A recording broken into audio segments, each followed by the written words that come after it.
नवी मुंबई आंतरराष्ट्रीय विमानतळाचं काम 30 सप्टेंबरपर्यंत पूर्ण करण्याचं आमचं लक्ष्य आहे, अशी माहिती मुख्यमंत्री देवेंद्र फडणवीसांनी दिली आहे। देवेंद्र फडणवीस आणि एकनाथ शिंदेंनी नवी मुंबई विमानतळाच्या कामाची पाहणी केली आहे। यावेळी रनवे पूर्णपणे सज्ज झाला असून इतर कामं आता प्रगतीपथावर असल्याचंही त्यांनी सांगितलंय।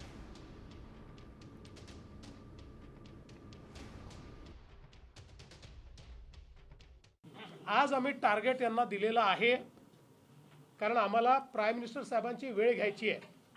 त्यामुळे आम्ही 30 सप्टेंबरचं टार्गेट हे आज थोडं ॲम्बिशियस आहे, पण हे आम्ही आता या ठिकाणी अडाणी कंपनीचे जे सगळे लोक आहेत आणि आपल्या न्यू मुंबई एअरपोर्ट अथॉरिटीचे जे लोक आहेत आणि आमचे सिडकोचे लोक, अशा तिघांनाही सांगितलेलं आहे।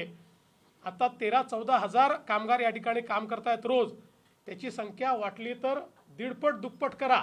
30 सप्टेंबर किंवा त्याच्या आसपास प्रधानमंत्री महोदय ज्यावेळेस वेळ देतील त्यावेळी आपल्याला याचं उद्घाटन करता आलं पाहिजे। आता isakal.com आहे देशातील नंबर 1 ची मराठी न्यूज वेबसाईट। प्रत्येक अपडेटसाठी isakal.com ला नक्की भेट द्या।